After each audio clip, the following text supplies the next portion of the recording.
wabarakatuh.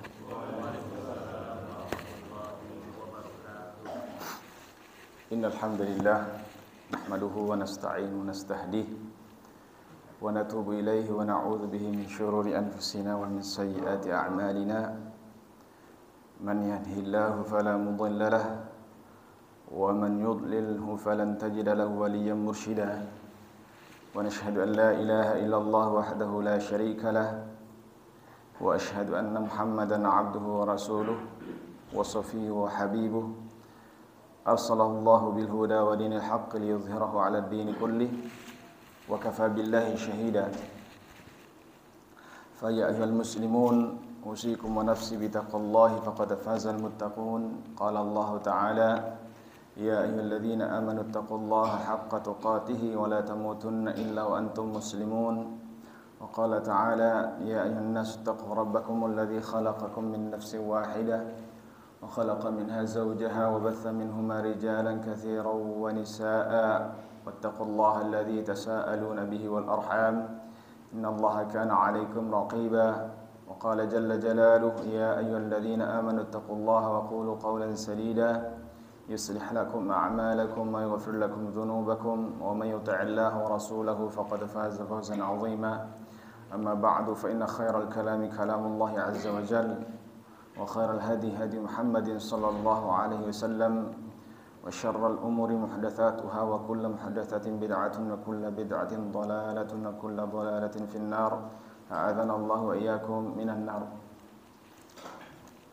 Jemaah sekalian, alhamdulillah, segala puji bagi Allah Subhanahu wa taala atas segala nikmat dan hidayah yang diberikan kepada kita sehingga kita bisa melaksanakan kewajiban kita sebagai hamba Allah Subhanahu wa taala, melaksanakan salat fajar berjamaah. Mudah-mudahan Allah Subhanahu wa taala menetapkan pahala bagi kita semua sebagai timbangan amal kebajikan kita di hari kiamat, yauma la yanfa'u malun wala banun illa man atallaha biqalbin salim, di hari yang tidak bermanfaat lagi harta dan keturunan kecuali yang datang kepada Allah Subhanahu wa taala dengan berserah diri, dengan hati yang berserah diri kepada Allah Subhanahu wa taala, patuh dan tunduk kepada syariatnya. Mudah-mudahan Allah Subhanahu wa taala menetapkan pahala yang sudah janjikan kepada orang-orang yang membiasakan dirinya untuk melaksanakan salat. Dalam sebuah hadis riwayat Tirmizi bahwasanya Nabi sallallahu alaihi wasallam pernah bersabda, atau kama warada 'ala Nabi sallallahu alaihi wasallam, man ghada ila al-masajidi aw raha a'adda Allahu lahu nuzulan fil jannah kullama ghada aw raha. Siapa yang terbiasa pergi ke masjid, sholat berjamaah, para ulama jelaskan juga semua hal yang menyebabkan dia ke masjid, apakah dia pergi belajar pagi, siang, sore, malam, bolak-balik ke masjid, maka Allah SWT akan menyiapkan bagi dia nuzulan fil jannah, hidangan di dalam surga. Dan mengatakan nuzulan di sini adalah manzilatan, tempat dalam surga. Kapan itu? Kullama ghada aw raha, setiap kali dia pergi, ya, di waktu pagi atau di waktu sore. Ya. Jemaah sekalian, ini menunjukkan tentang keutamaan salat berjamaah di masjid. Nabi sallallahu alaihi wasallam belum menyebutkan pahala salat berjamaahnya. Belum menyebutkan bagaimana salat berjamaahnya. Nabi sallallahu alaihi wasallam menyebutkan tentang pahala orang yang pergi di masjid tersebut. Menunjukkan bahwa pahala salat berjamaahnya lebih besar daripada itu. Ini mirip dengan sabda Nabi sallallahu alaihi wasallam menjelaskan tentang keutamaan salat fajar. Wa Qur'an al-fajr, inna Qur'an al-fajr kana mashhuda. Laksanakan salat fajar, salat subuh yang baru kita laksanakan, alhamdulillah. Karena salat subuh itu masyhuda, ya, disaksikan oleh para malaikat. Para malaikat menyaksikan. Jadi kan ada dua malaikat ini, di antara malaikat mereka ada yang ditugaskan untuk mencatat amal atau mengantarkan amalan-amalan manusia ke langit. Dan mereka dibagi dua shift malam dan shift siang. Yang shift malam barusan turun tadi, di waktu orang pas salat subuh. Kalau shift siang naiknya yang sekarang ini ada, itu naiknya di waktu asar. Jadi ada dua salat yang mempunyai kedudukan khusus. Ya, walaupun tidak dinafikan keutamaan salat yang lain, bahwa Quran al-Fajr kana masyhuda. Ya, orang-orang yang salat di salat fajar ini disaksikan oleh para malaikat. Dalam kelanjutan hadisnya Allah SWT bertanya kepada para malaikat tersebut yang membawa amalan-amalan orang yang salat tersebut, "Kaifa taraktum ibadi wa huwa a'lamu bihim?" Ya, Allah bertanya kepada para malaikat itu, padahal Allah SWT lebih mengetahui daripada malaikat itu. Pertanyaan apa ini? Li tahqiq, ya, untuk menguatkan, ya, atau bisa jadi li tazkiyah. Ya, Allah bertanya kepada malaikat bukan berarti Allah tidak mengetahui keadaan hambanya. Allah bertanya kepada malaikat bukan berarti dia tidak mengetahui siapa yang sholat. Tapi Allah bertanya untuk menetapkan dan menguatkan dan menyebutkan keutamaan kepada makhluknya. Walillahil mathalul a'la, dan bagi Allah SWT permisalan yang maha tinggi. Kadang-kadang seorang direktur bertanya kepada bawahannya tentang progres dalam satu pekerjaan, padahal direktur tersebut mengetahui sudah sampai di mana progres pekerjaan tersebut. Tapi dia bertanya kepada bawahannya, bagaimana prosesnya sekarang? Ya, walillahil mathalul a'la. Allah SWT menanyakan demikian bukan berarti tidak mengetahui. Kaifa taraktum ibadi wa huwa a'lamu bihim? Qalu taraktuhum wa hum yusallun. Aku meninggalkan mereka dalam keadaan mereka salat. Keadaan salat. Keadaan yang paling baik yang dilakukan oleh seorang hamba adalah ketika dia salat. Dan keadaan yang paling dekat antara Allah dengan hambanya, dengan manusia, itu ada dalam salat. Aqrabu ma yakunul 'abdu min rabbih wa huwa sajid, atau kama warada 'an Nabi sallallahu alaihi wasallam. Keadaan yang paling dekat antara hamba dengan Allah SWT, yang paling dekat. Ya, dekat ini ya harus kita pahami bahwa kedekatan ini adalah bukan kedekatan adzatiyah. Ya, kedekatan jasad kita dekat dengan Allah Subhanahu wa taala. Karena Allah Subhanahu wa taala sebagaimana dimaklumi oleh para ulama kita terdahulu dari kalangan para sahabat, bahwa Allah Subhanahu wa taala Ar-Rahman 'alal 'arsy istawa. Ya, Allah di atas 'arsy bersemayam, dan 'arsy ini fawqa sab'a samawat, di atas 7 langit. Wa kana 'arshuhu 'alal ma'. Dan di dalam Quran dijelaskan bahwa 'arsy Allah Subhanahu wa taala di atasnya itu ada, di bawahnya itu ada air. Jadi air, lautan, kemudian 'arsy. Dan makhluk Allah Subhanahu wa taala paling besar adalah 'arsy. Hakikatnya kita tidak mengetahui karena tidak dijelaskan dalam Al-Quran, pun demikian dalam hadits Nabi sallallahu alaihi wasallam. Tapi kita meyakini bahwa Allah Subhanahu wa taala 'alal 'arsy istawa. Kedekatan ini apa maksudnya? Ilmuhu, pengetahuan Allah Subhanahu wa taala, kemudian penglihatannya, basaruhu, rahmatnya, kasih sayang Allah Subhanahu wa taala dekat kepada mereka. Ya, ketika kita dalam sujud. Jadi keadaan salat adalah keadaan yang paling baik. Dan itu menjadi laporan para malaikat ketika menghadap kepada Allah Subhanahu wa taala untuk mengantarkan amalan-amalan seorang hamba dalam satu hari itu. Karena catatan amalan diangkat ada yang tiap hari seperti hadis ini, ada yang juga yang pekanan di setiap hari Kamis. Nah, wallahu taala alam. Taib, jamaah sekalian rahimakumullah. Pertama-tama alhamdulillah setelah beberapa tahun lalu ini kali pertama saya datang ke masjid ini. Mudah-mudahan berkahan. Mungkin jamaah yang baru sholat di masjid ini belum tahu bahwa pernah saya juga bertugas di sini sekitar tahun 2011 sampai tahun 2018 ya Pak ya. Sebelum Covid ya. Sebelum Covid. Dan ini kali pertama saya dipercayakan untuk membawakan suatu materi yang bertemakan, saya berikan tema sisi lain dari perayaan tahun baru. Ya.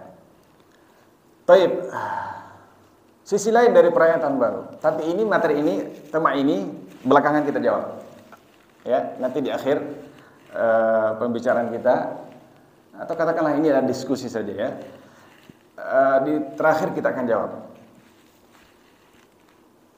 Yang jelas kita tidak akan mengerucutkan permasalahan tentang tarik ulur ya, ikhtilaful ummah.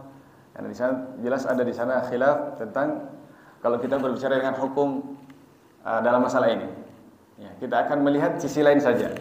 Tapi sebelum kita masuk dalam tema ini, ada beberapa hal yang akan mengantarkan kita akan menjawab, yang akan menjelaskan kepada kita tentang sisi lain daripada perayaan tahun baru.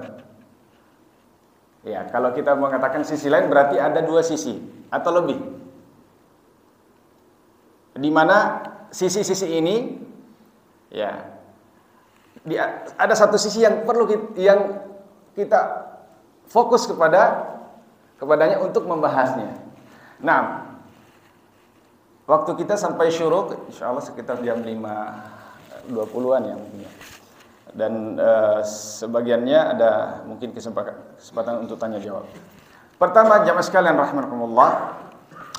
Pembahasan pertama yang kita bahas adalah keberadaan kita di dunia ini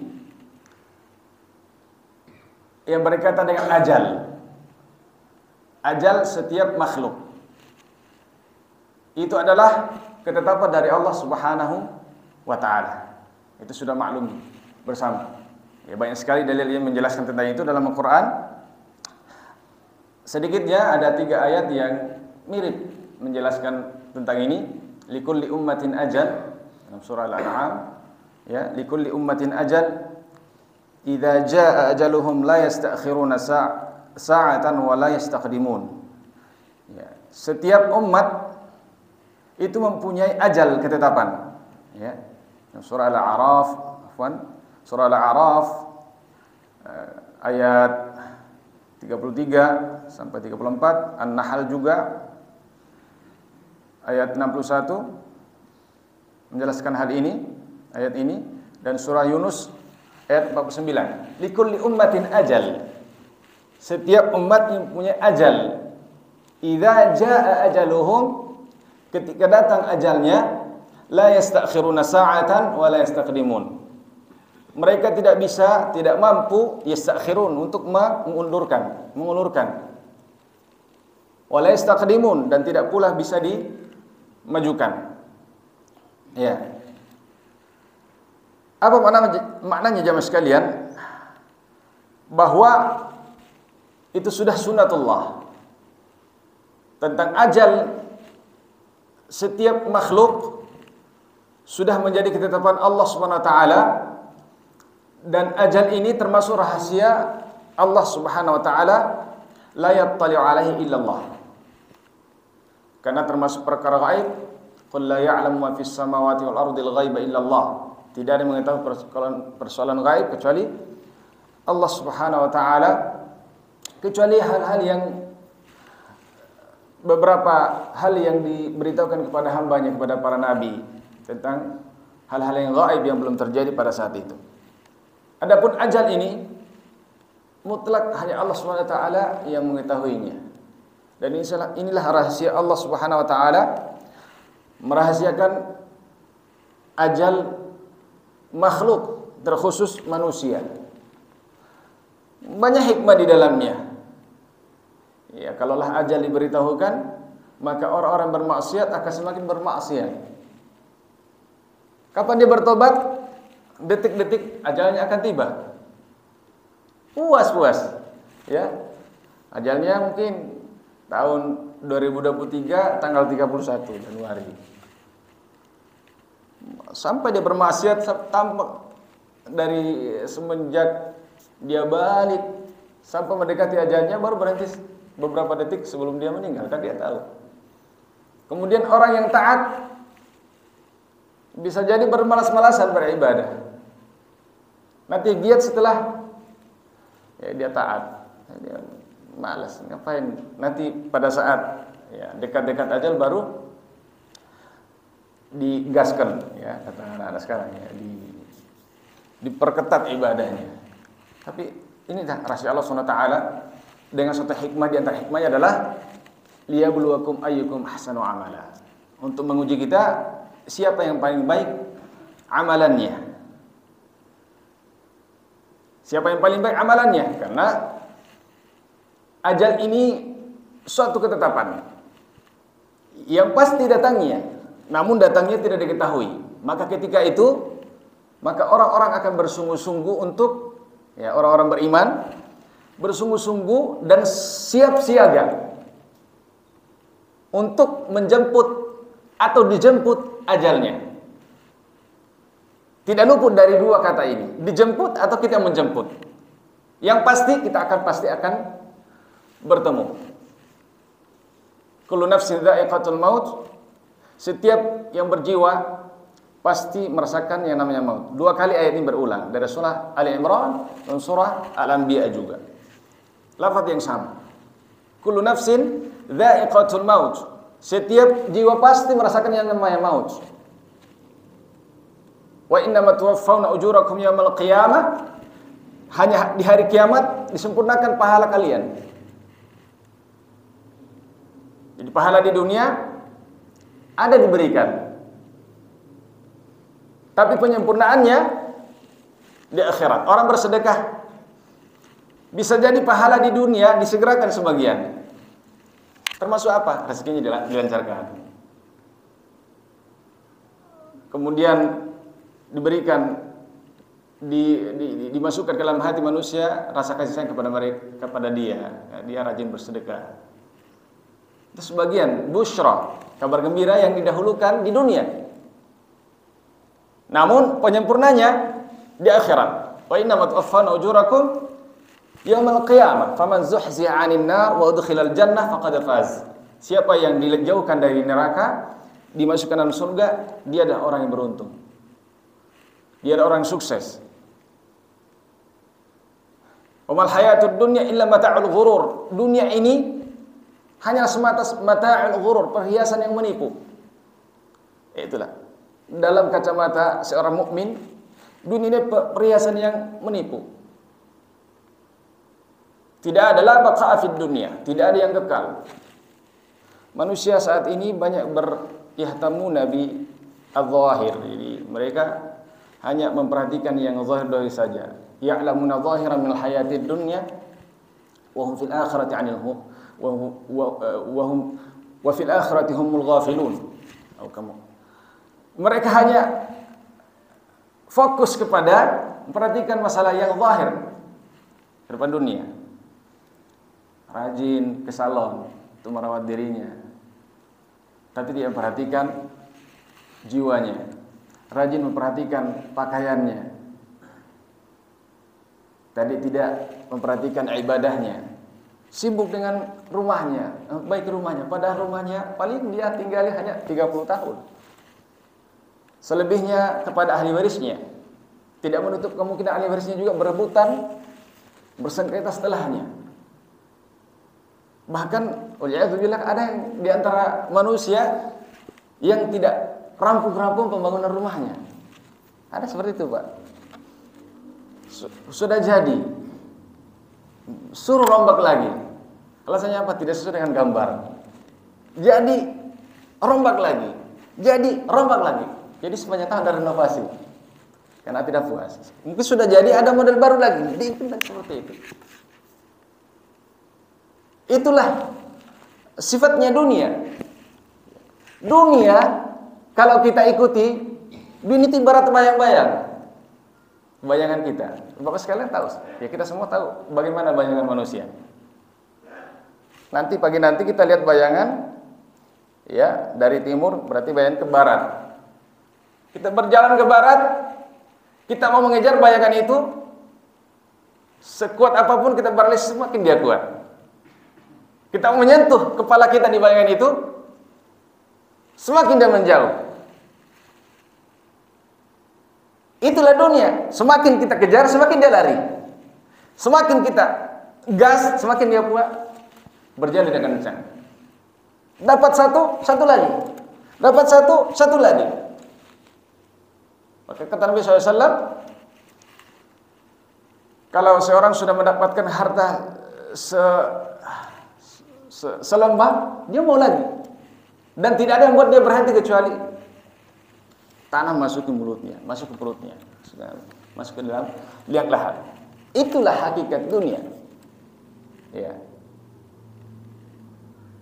Yang Rasulullah SAW mengumpamakan seperti bangkai kambing.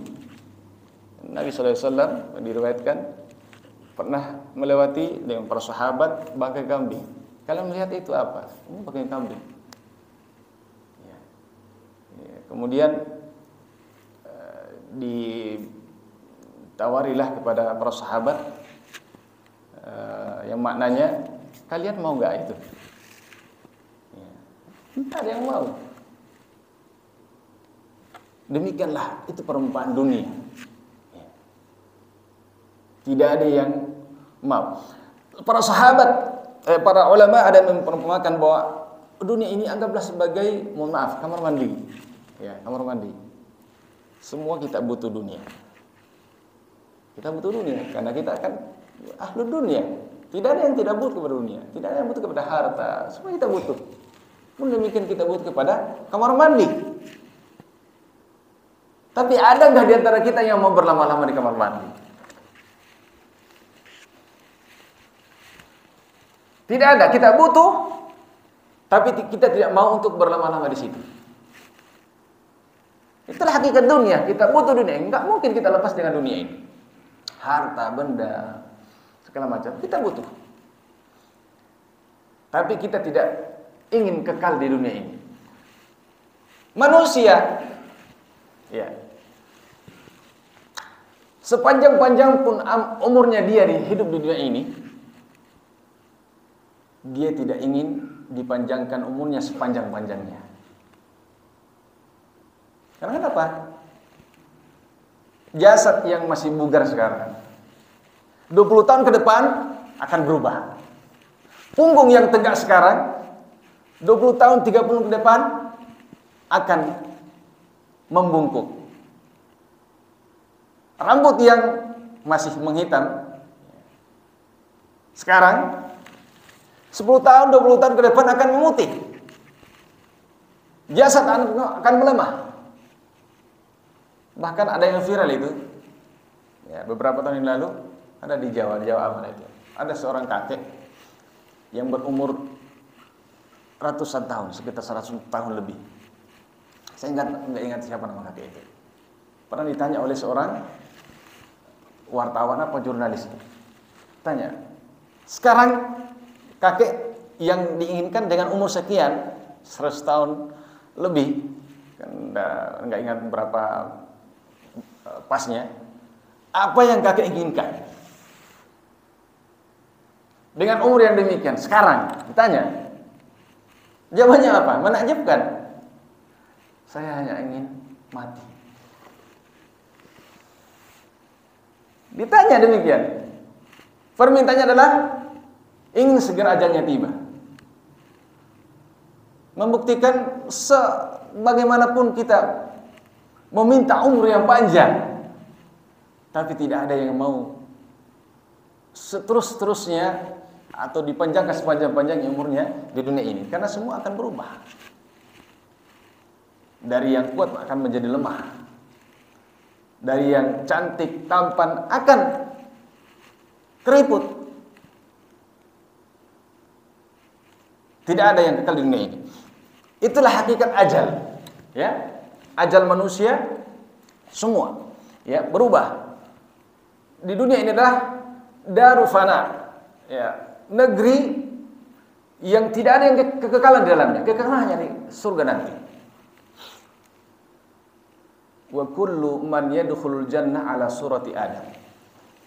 Qabla dzalika khalaqallahu Adama wa kana tuluhu 60 dhira'a. Wa kullu man yadkhulul jannah ala surati Adam. Maka warada Nabi sallallahu alaihi wasallam dalam sebuah hadis menceritakan bahwa setiap masuk surga itu bentuknya serupa dengan Nabi Adam alaihissalam. Nabi Adam alaihissalam itu tingginya situna dhira'. Dhira' ini begini, dari siku sampai sini. Ini kurang lebih 50 cm. 2 kali begini berarti 1 meter. Jadi tingginya Nabi Adam alaihissalam itu sekitar 30 meter. Wala yazalu khalqu yanqusu hatta ila yaumina. Atau kama warada Nabi sallallahu alaihi wasallam. Selalu berkurang ukuran, ya, manusia. Para ulama menjelaskan ukuran badannya, ukuran akhlaknya, ya, berkurang terus sampai di zaman Nabi sallallahu alaihi wasallam, ya, kita sekarang ini berkurang terus. Dan bentuk mereka akan kekal seperti itu dalam surga. Ala surati Adam fil husni wal ketampanan, ya, ketampanannya sama. Para syurah hadis menjelaskan mirip dengan Nabi Adam alaihissalam. Nah, itu yang akan kekal. Kalau di dunia tidak ada yang kekal. Tapi jemaah sekalian, itu poin pertama, bahwa hakikat ajal kita selalu kita pahami, selalu kita ingat, selalu kita sadari bahwa hayatuna mahdudah. Hidup kita di dunia ini terbatas. Ya. Kita tidak tahu di antara kita ada yang ditentukan umurnya 70 tahun, alhamdulillah.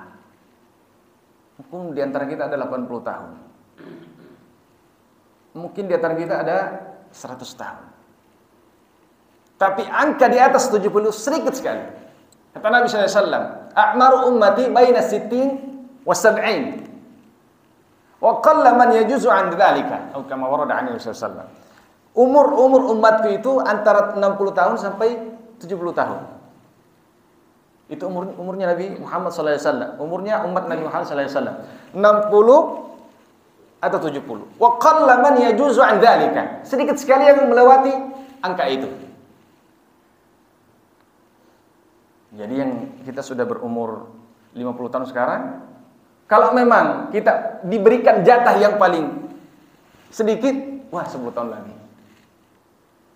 Atau mungkin 50 tahun lagi. 5 tahun lagi. Atau yang sudah 60 tahun, wah sudah siap-siap ini.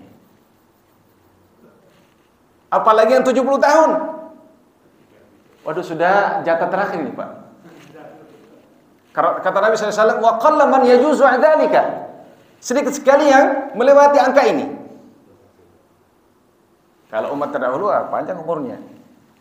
Walaqad arsalna Nuhan ila qaumihi wa labitha fihim alfa sanatin illa 50 'ama. Nabi Nuh saja diutus kepada kaumnya berdakwah 950 tahun. Itu masa dakwahnya. Sebelum diangkat jadi nabi kan beliau, ya, sebelum itu ada umurnya sebelum diangkat jadi nabi. Ya, kurang lebih 1000 tahun. Dan umur Nabi Nuh alaihissalam paling dekat dengan umur Nabi Adam alaihissalam. Sekitar 1000-an tahun. Kita umat Nabi sallallahu alaihi wasallam itu bagi 60 ila 70. 60 tahun sampai 70 tahun. Sedikit yang melampaui itu. Anak muda jangan juga mengatakan, wah kalau begitu masih jauh nih, masih 25 tahun.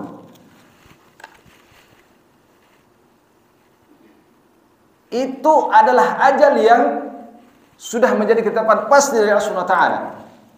Tapi namanya ajal maut tidak mengenal yang tua saja. Yang jelas kalau sudah tua berarti semakin dikenal oleh al-maut. Semakin dikenali identitasnya. Yang muda bukan berarti jauh, tidak masuk dalam target. Para penyair mengatakan, saya melihat al-maut ini turun, ya, khabatal ashwa'a, turun dengan diacak. Man tusib tumithu, ya, aral mauta takhbutu khabatal ashwa'a, man tusib tumithu. Saya melihat kematian ini turun dengan acak, tidak terarah. Siapa yang kena maut itu, maka dia akan meninggal. Siapa yang tidak kena, maka akan diberikan umur panjang sampai dia mengalami kepikunan. As'allahu alaihi. Ya, mudah-mudahan kita semua dihindarkan dari penyakit yang tidak ada obatnya ini. Ya. Nabi sallallahu alaihi wasallam saja berlindung dari penyakit yang satu ini. Na'udzubillahi minal haram. Ya, berlindung kepada sunat dari kepikunan. Tapi tidak boleh gitu juga kita minta kematian. Ya Allah, matikanlah saya daripada pikun. Tapi kita diajarkan doa, jika memang kehidupan lebih baik, maka panjangkanlah umur usiaku. Jika memang kematian lebih baik, maka ya kita tidak meminta secara langsung kematian. Baik, jamaah sekalian. Jadi poin pertama kita sudah bahas. Yang kedua, ada hadis. Kita sudah mengatakan bahwa umur usia ini sudah ditetapkan, dipatok mati oleh Allah Subhanahu wa taala. Tidak bisa la yastakhiruna syai'an wa la yastaqdimun. Ya, tidak mungkin diundurkan dan tidak bisa dimajukan. Baik. Bagaimana dengan hadis Nabi sallallahu alaihi wasallam? Ada beberapa amalan yang ternyata zahirnya itu bisa memanjangkan umur. Ya, salah satunya hadis dalam Sahih Bukhari, itu umur bisa dipanjangkan dengan amalan ini. Ya.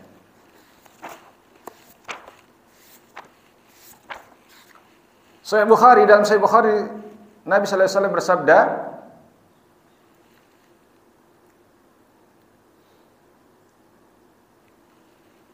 dari sahabat Anas bin Malik,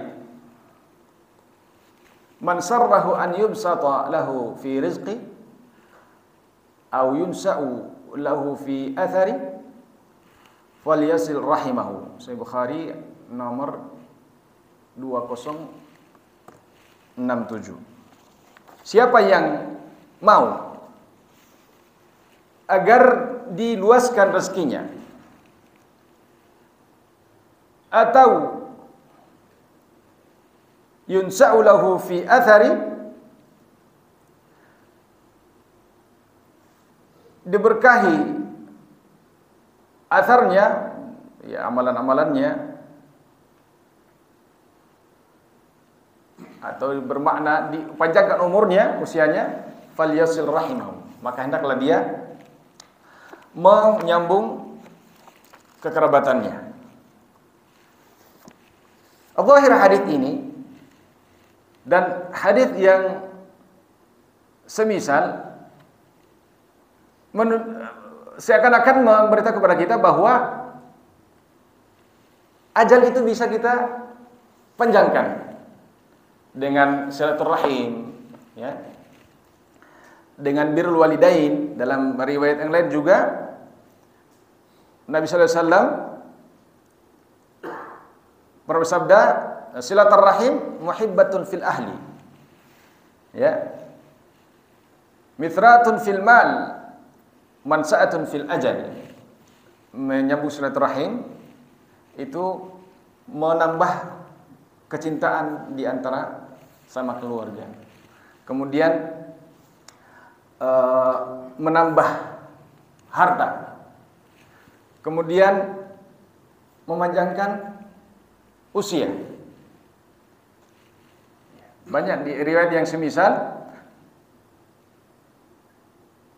Riwayat Ahmad juga dari Ibunda Aisyah radhiyallahu anha secara marfu', silaturrahim wa husnul jiwar ya'muranid diyar. Menyambung silaturrahim dan berbuat baik kepada tetangga ini akan memakmurkan rumah kita, memakmurkan keluarga kita. Wa yazdani fil a'mar, dan menambah usia. Baik. Berarti dalam hal ini ajal yang sudah kita bahas pertama tadi, la yastakhiruna sa'atan wa la yastaqdimun, bisa bergeser dan bisa bertambah dengan amalan-amalan ini. Para ulama menjelaskan hal ini, ya. Ini saya bawakan dari penjelasan Al-Imam Ibnu Hajar Al-Asqalani dalam kitabnya Fathul Bari. Ada beberapa makna dari hadis ini. Ya. Makna al-bastu fir rizqi, yaitu al-barakatu fihi. Diberkahi rezekinya. Mungkin ada yang di antara kita yang sudah kalau silaturahimnya luar biasa. Tapi mungkin pandangan manusia yang lain kehidupannya biasa-biasa saja. Ya, tidak terlalu kaya, tidak terlalu miskin. Mungkin tapi ada mengatakan di bawah, menengah ke bawah. Ya. Bukan berarti hadis ini, ya, hadis yang sahih dari Nabi sallallahu alaihi wasallam pastilah benarnya. Nabi sallallahu alaihi wasallam la yantiqu 'anil hawa. Tapi yang dimaksud adalah diberkahi. Walaupun harta yang sedikit, kalau dia berkah, itu terasa mencukupi. Daripada harta yang banyak tapi tidak berkah, selalu kurang. Banyak orang kaya, tapi dia merasa selalu miskin, merasa kurang. Jadi antaranya tadi yang kita ceritakan dari awal, sudah jadi rumahnya megah lagi, ya, dirubah lagi, ya. Hidupnya berkecukupan, tapi tidak tentram hidupnya, tidak berkah. Tapi ada yang hidupnya pas-pas, tapi dia kehidupannya berkah, tenang, ya. Anaknya soleh-soleh, kemudian istrinya salehah, tenang hidupnya, ya. Ada yang kaya raya tapi anaknya bandel minta ampun, istrinya mengkhianati suaminya, selingkuh sana sini waliyadzubillah, tidak tenang hidupnya. Kurang apa dia? Ya, kurang keberkahan. Jadi mestinya diberkahi. Wa fil umri husulul al-quwwah fil jasad, kata Al-Imam Ibnu Hajar. Jadi husulul quwwah fil jasad, diberikan kesehatan di jasadnya. Kuat dia beramal.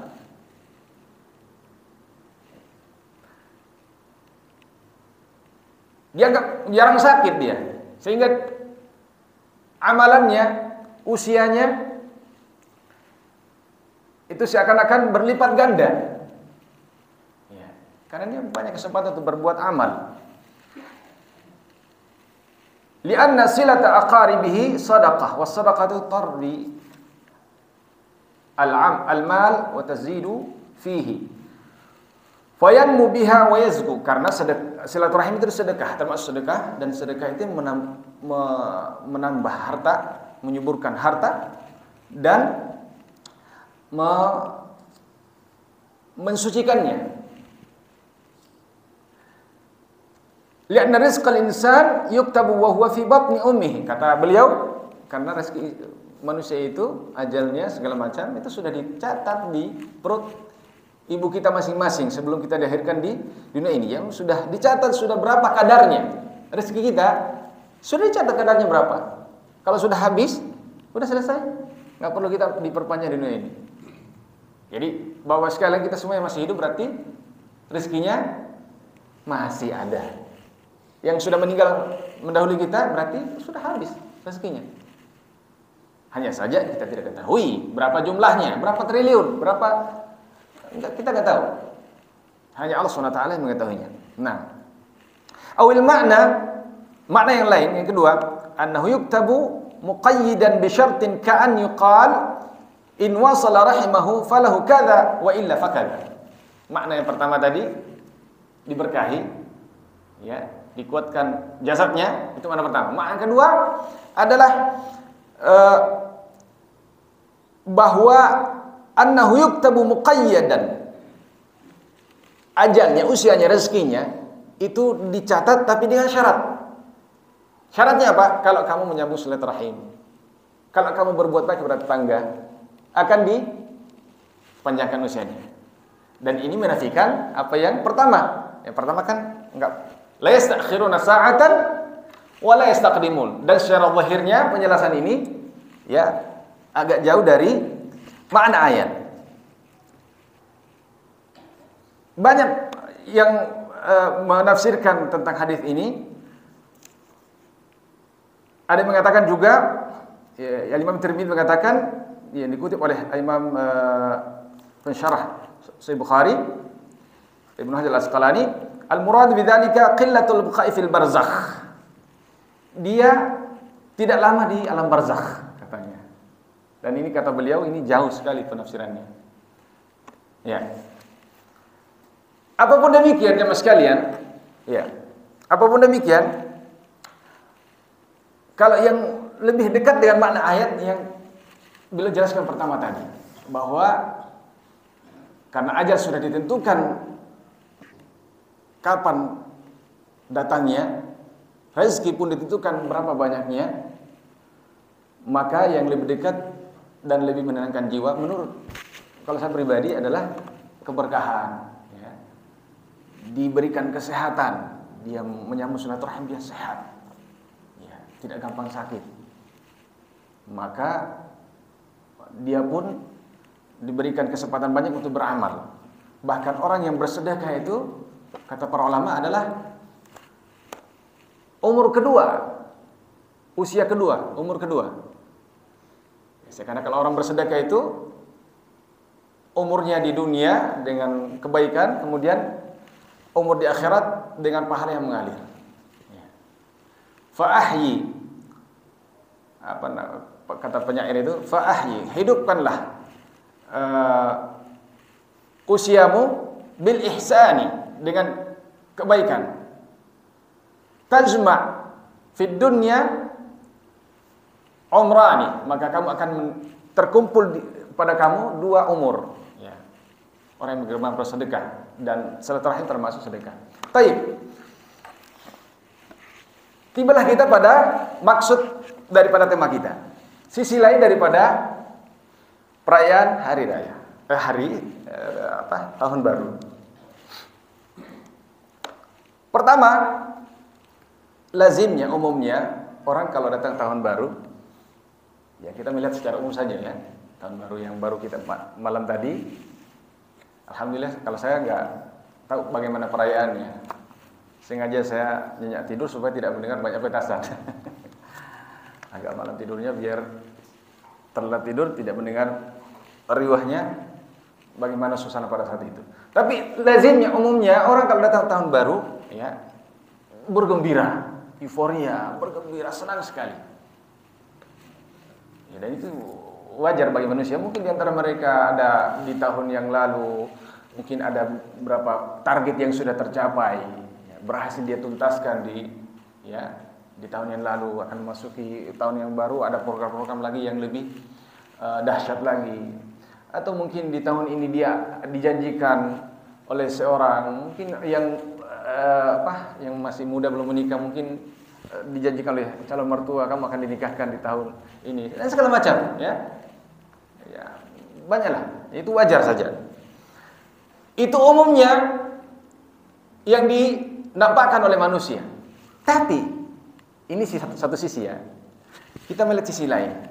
Adakah di antara kita yang melihat menyadari bahwa ternyata dengan datangnya tahun baru apa saja? Karena tahun-tahun itu sama saja, hari-hari sama saja, nggak ada bedanya. Wa tilkal ayyamu nudawiluha bainan nas. Itu namanya hari-hari saja yang digulirkan di antara manusia. Hari-hari yang datang kepada kita nggak pernah berubah. Ahad, Senin, Selasa, Rabu, Kamis, Jumat, Sabtu, Ahad, nggak pernah berubah kan? 7 hari. Innal jadidaini. Apa kata Khansa itu? Innal jadidaini. Sungguhnya siang dan malam tidaklah bermaksiat. Walakin ya'sin nasu kama qala Khansa. Saya dilupakan syairnya. Jadi yang bermaksiat itu bukanlah siang dan malam, tapi yang bermaksiat itu adalah manusia. Maksudnya sama saja. Ya. Hari-hari yang kita lalui itu tidak ada bedanya. Tahun baru, tahun lama sama saja. Yang berbeda itu manusianya. Bahkan kalau kita lebih bersempit lagi, setiap hari kita lewati sama saja. Kalau hari yang kemarin sekarang sama saja, tidak ada perkembangannya. Tidak ada bedanya. Hakikatnya. Kalau manusia itu tidak memperbaiki dirinya. Baik. Adakah di antara kita menyadari dengan datangnya tahun baru? Atau lebih dipersempit lagi, dengan terbitnya matahari, dengan terbenamnya matahari, adakah yang menyadari bahwa ternyata pergantian itu mengantarkan kita kepada ajal yang sudah ditentukan? Bertambah tahun, berarti kita sudah bertambah perjalanan menuju menjemput ajal itu. Yang kita sudah bahas tadi adalah ajal sudah ditentukan. Berarti setiap matahari terbit, setiap matahari terbenam, setiap itu pula kita berjalan mendekati ajal tersebut.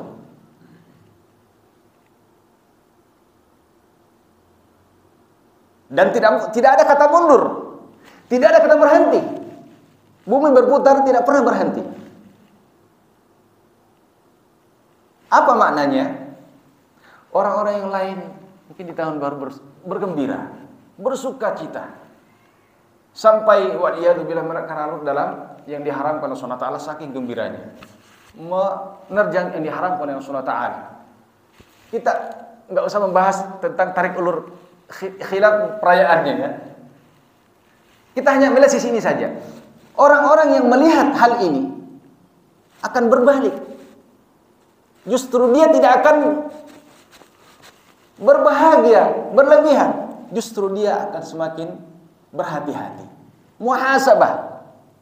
Dengan datangnya tahun baru, berarti fase daripada ajalnya bertambah.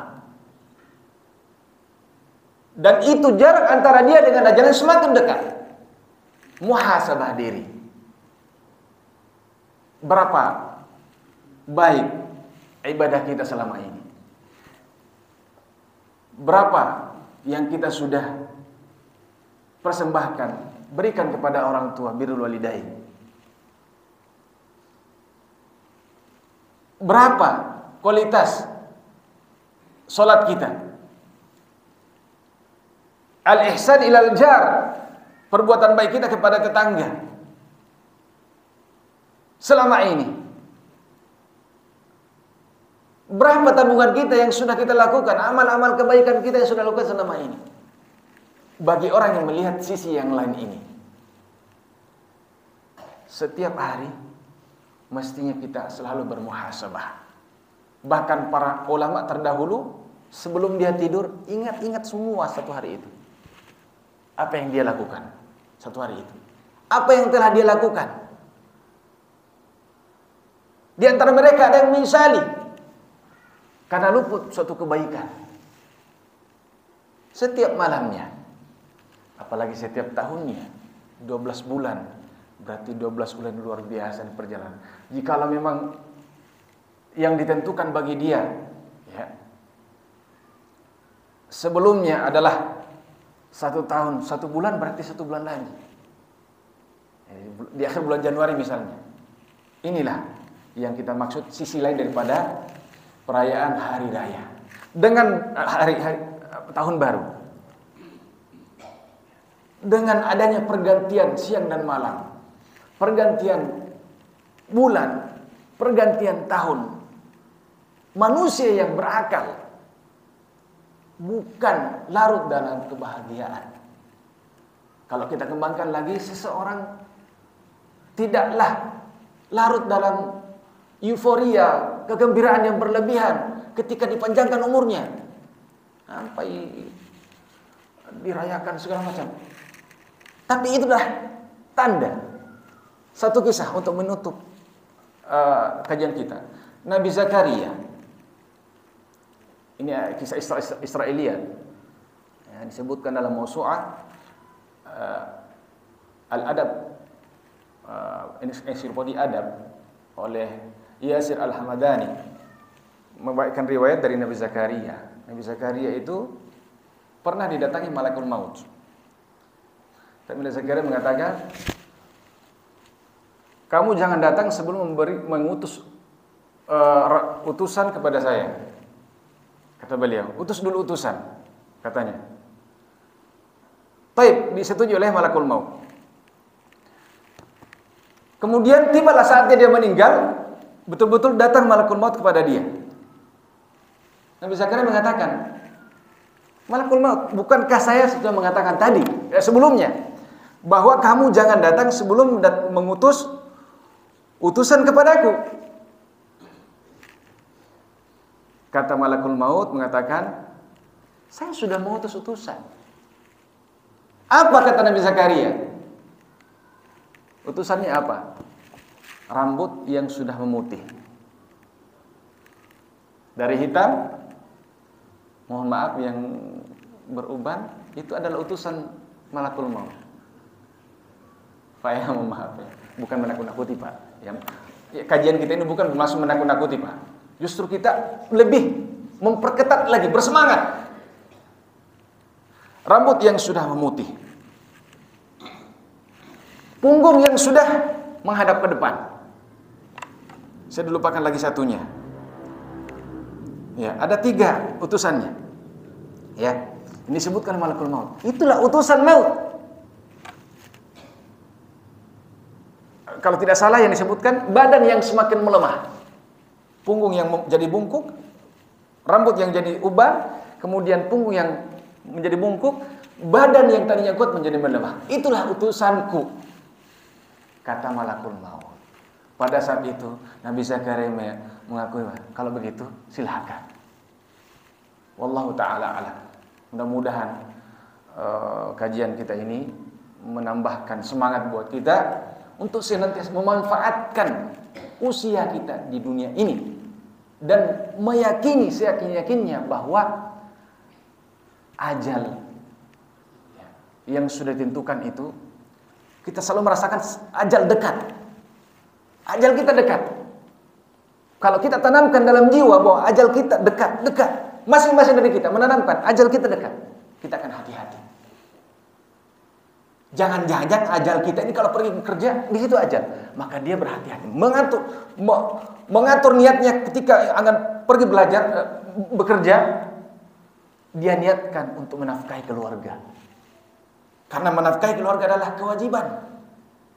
Dan siapa yang melaksanakan kewajiban, maka itu ibadah. Siapa yang meninggal dalam keadaan beribadah, meninggal dalam keridhaan Allah SWT. Niatkan apapun, maka dia, terkadang kita melihat orang pergi kerja, wudu dulu. Kenapa wudu? Tidak wajib wudu. Tapi dia menyadari jangan sampai dia meninggal ketika sudah menyetir mobilnya, menaiki kendaraannya. Jangan sampai ajalnya tiba dan dia berupaya meninggal dalam keadaan berwudu, dan itu adalah keutamaan tersendiri orang meninggal dalam keadaan suci. Selalu berhati-hati. Penyair mengatakan, ya, wa idzal maniyatu anshabat adfaraha alqaita kulla tamimatin la tanfa'u. Kalau ajal sudah tiba, menancapkan kuku-kukunya, kamu berikan semua jampi-jampi, mantra-mantra, doa-doa, kalau kita ya, doa-doa, maka itu tidak bermanfaat lagi. Mudah-mudahan ada manfaatnya. Barakallahu fikum. Sisanya mungkin sudah lewat ya. Belum syuruk ya. Bisa kita sharing lah Pak ya. Terkait dengan materi atau mungkin ada yang lain lagi. Barakallahu fikum.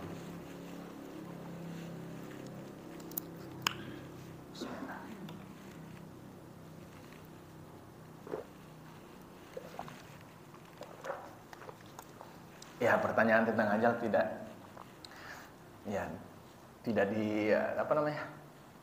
bukan masalah yang diperdebatkan ya. Semua kita mengetahui itu. Semua manusia mengetahui. Tapi yang jadi permasalahan, sangat sedikit manusia yang menyadari, selalu sadar. Kan manusia kan selalu lupa, ya, lupa. Insan itu satu kata dengan nisyan. Insan manusia, nisyan lupa. Sama-sama hurufnya, nun, sin, ya. Insan, ya, nun dengan sin dengan apa? Ya, nisyan. Ya, disebutkan manusia karena memang diberikan lupa. Dan Waalaikumsalam warahmatullahi wabarakatuh. Ya.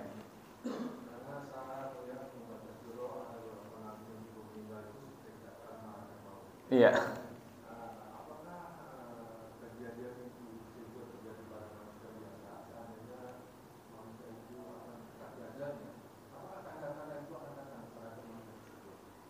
Tanda-tanda kematian. Masya Allah, ini pertanyaannya sangat mendalam ini Pak ya. Tanda-tanda kematian. Taib. Kematian itu adalah rahasia Allah Ta'ala dan datangnya tiba-tiba. Tentang tanda-tandanya,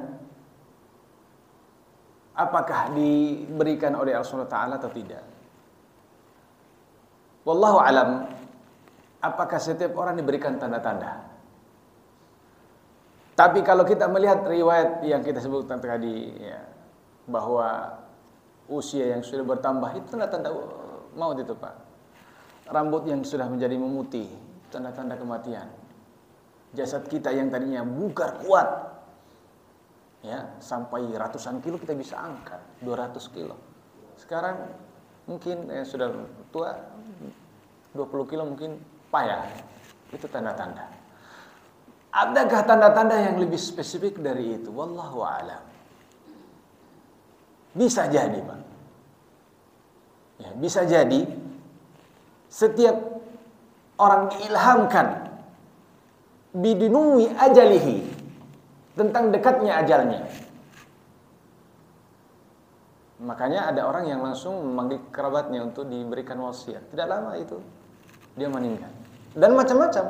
Dan tanda yang paling kuat adalah kalau seorang sudah semakin sakit parah. Ya. Setiap orang akan merasakan itu. Setiap kita Pak. Nasallallahu alaihi wasallam. Mudah-mudahan kita dimudahkan untuk menghadapi itu semua.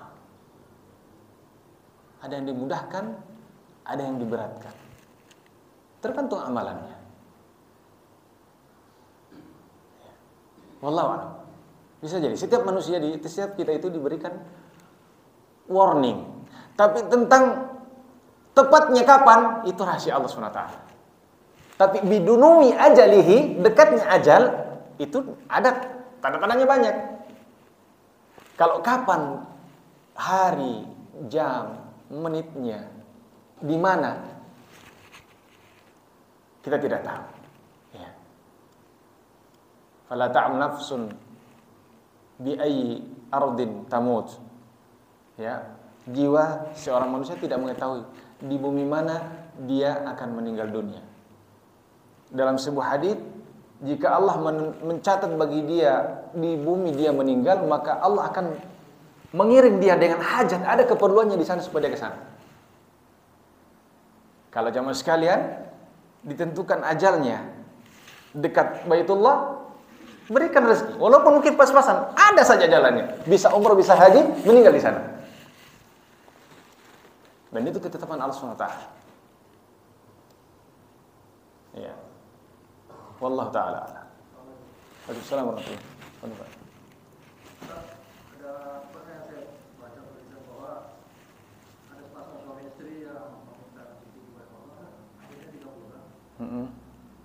Tapi sebelumnya riwayatnya dikatakan sudah divonis beberapa hari itu karena dia rajin bersedekah, akhirnya umurnya dipanjangkan. Ya, panjang umur. Ada pernah ceritanya. Ya. Nah, bagaimana yang ikhtiar? Ikhtiar itu seperti misalnya orang itu berusaha sehat atau olahraga dan lain-lain. Ikhtiar tidak keluar malam tahun baru untuk menghindari penyakit mungkin. Jadi ada orang yang mungkin kritis suaminya ya, kemudian istrinya bersedekah, aja dipanjangkan umurnya. Kemudian satunya kaitannya dengan apa Pak? Kurang saya tangkap tadi. Ikhtiar ya, ikhtiar berobat segala macam. Oh iya, baik. Pertama Pak, jangan sekalian, mohon maaf. Pertama, segala sesuatu itu sudah ditakdirkan oleh Allah SWT. Jadi tidak ada yang terjadi di dunia ini lepas dari takdir Allah SWT. Sampai daun-daun yang jatuh itu tercatat, rapi, teliti di ilmu Allah Subhanahu Wa Taala. Terlebih lagi dengan masalah ajal, masalah besar. Ya. Jemaah sekalian, ajal ditentukan oleh Allah Subhanahu Wa Taala. Idza jaa ajaluhum la yastakhiruna sa'atan wa la yastaqdimun. Baik. Itu bagian dari takdir Allah Subhanahu Wa Taala. Kemudian dia bersedekah, ibu ini bersedekah. Itu bagian dari takdir Allah Subhanahu Wa Taala. Ditakdirkan jauh sebelumnya, 50.000 tahun sebelum penciptaan langit dan bumi. Sudah ditentukan. Dalam keadaan seperti itu suaminya akan sekarat atau kritis, kemudian ditakdirkan istrinya akan bersedekah. Hanya saya takdir itu kita tidak tahu. Jadi itu semua takdir Allah Subhanahu Wa Taala.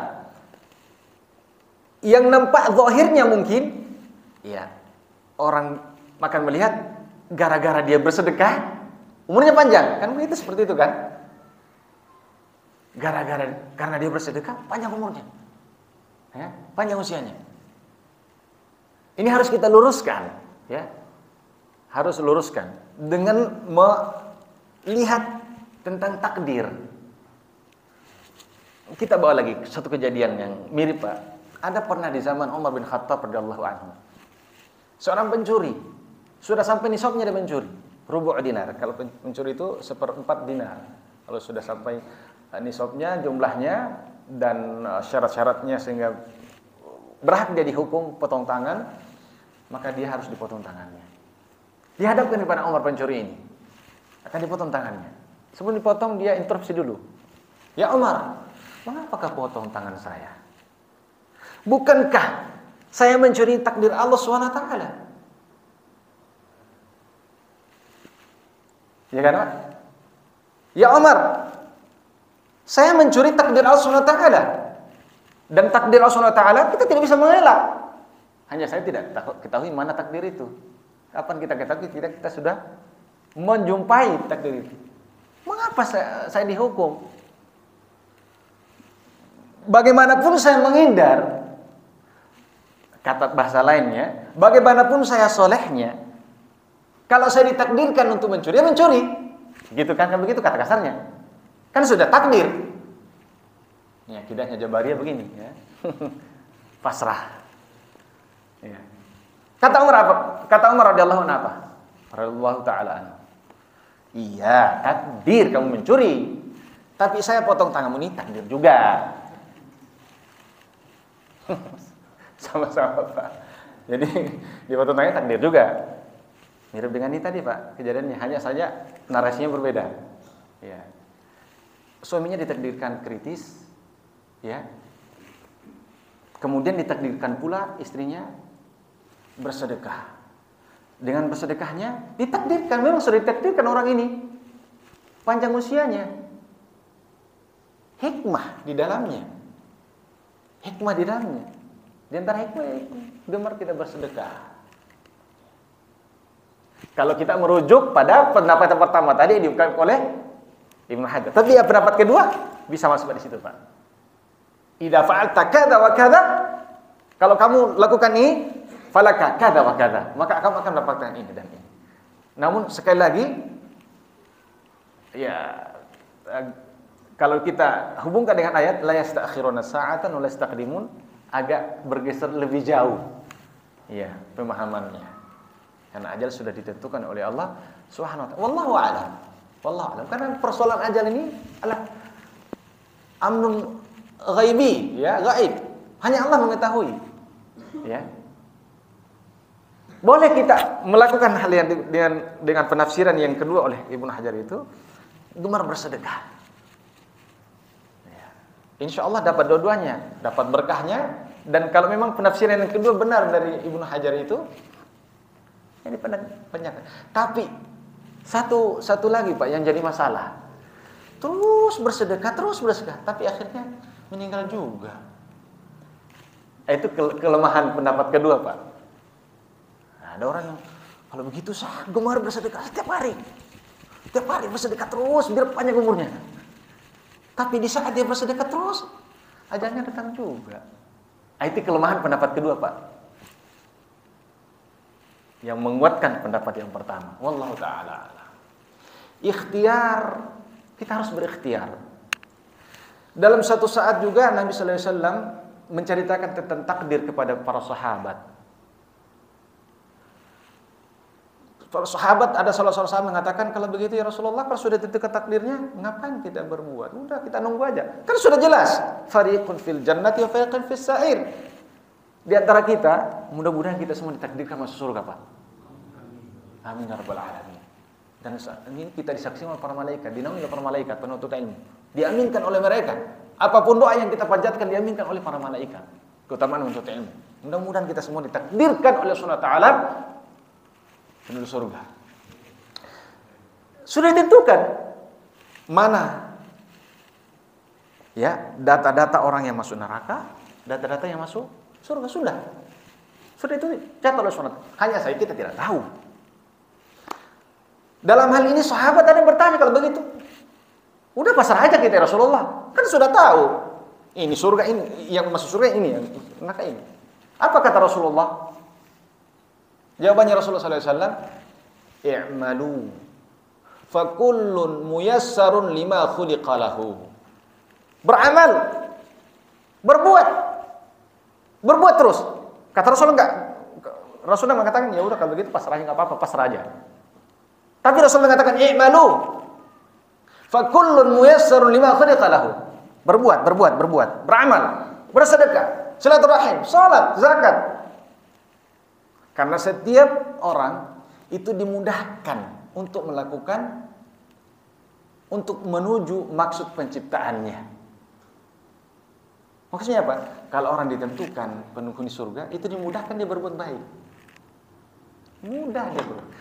Jamaah sekalian, kalau kita merasakan diri mudah berbuat baik, itu kebahagiaan, Pak. Busyra, kebahagiaan. Mudah-mudahan itu tanda-tandanya kita ditentukan oleh Allah SWT penghuni surga. Kullun muyassarun lima khuliqa lahu. Setiap orang itu dimudahkan untuk berbuat apa yang menjadi maksud penciptaannya. Dia dimaksudkan penciptaannya dan dimasukkan dalam surga, dimudahkan dia melakukan perbuatan ahli surga. Sebaiknya dalam konteks hadis ini, orang yang ditakdirkan wal-iyadu billah menjadi penghuni neraka, mudah dia berbuat amalan ahli neraka. Jadi di dunia ini kita merasakan, ya Pak, ya. Ada orang kalau mau jahat mudah sekali berbuat jahat. Mau maksiat gampang sekali, kayak difasilitasi itu, mudah sekali. Tapi ada orang, ya katakan orang soleh, dia terbetik dalam hatinya untuk bermaksiat, tapi nggak dapat jalan. Ada niat, ada keinginannya Pak, tapi nggak dapat jalan. Jadi orang soleh itu Pak, bukan berarti orang tidak punya niat untuk berbuat maksiat, enggak. Itulah salah satu tafsir ayat dalam surah An-Nazi'at. Di akhir ayat, apa? Di akhir ayat itu, a'udzubillahi minasyaitonir rajim, bismillahirrahmanirrahim.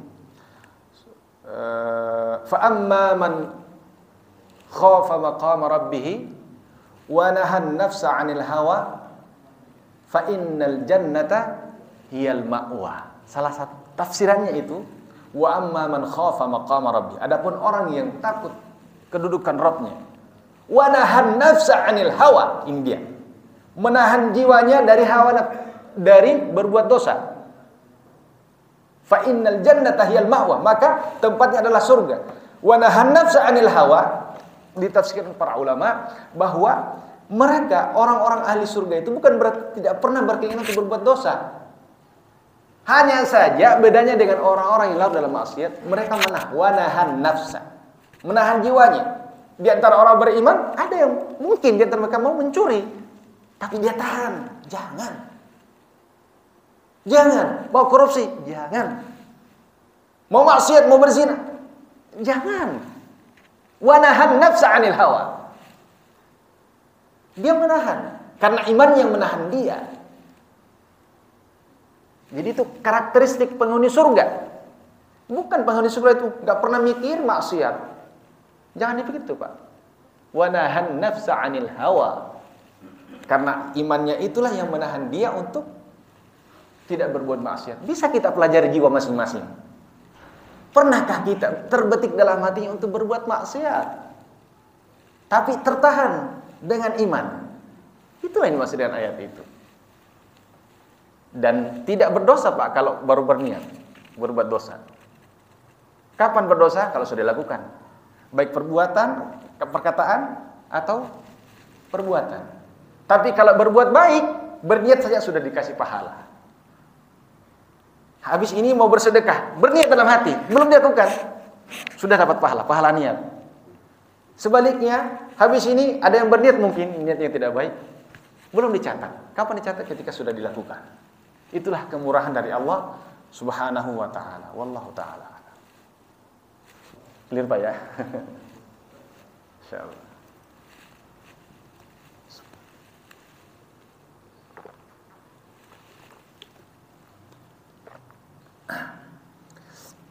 Dalam kesempatan ini pula, sebelum kita tutup, kembali saya mengaturkan permohonan maaf kepada jamaah sekalian.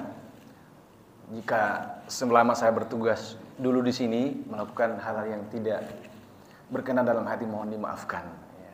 Sama-sama kita memaafkan. Kembali lagi tadi, karena kita tidak mengetahui ajal kita. Mungkin setelah kalau kita masjid ini ada yang ditentukan ajalnya Allah SWT. Kita tidak tahu. Maka kesempatan yang sangat baik ini, istimewa ini, saya memohon maaf kepada jamaah semua apabila ada tutur kata, perbuatan yang tidak baik kepada jamaah selama saya di sini, selama tinggal di sini dengan warga, mohon dimaafkan. Mudah-mudahan Allah SWT mengumpulkan kita kembali dalam surga sebagaimana Allah SWT mengumpulkan kita di tempat ini, mengumpulkan kita di majelis ilmu, insyaallah taala.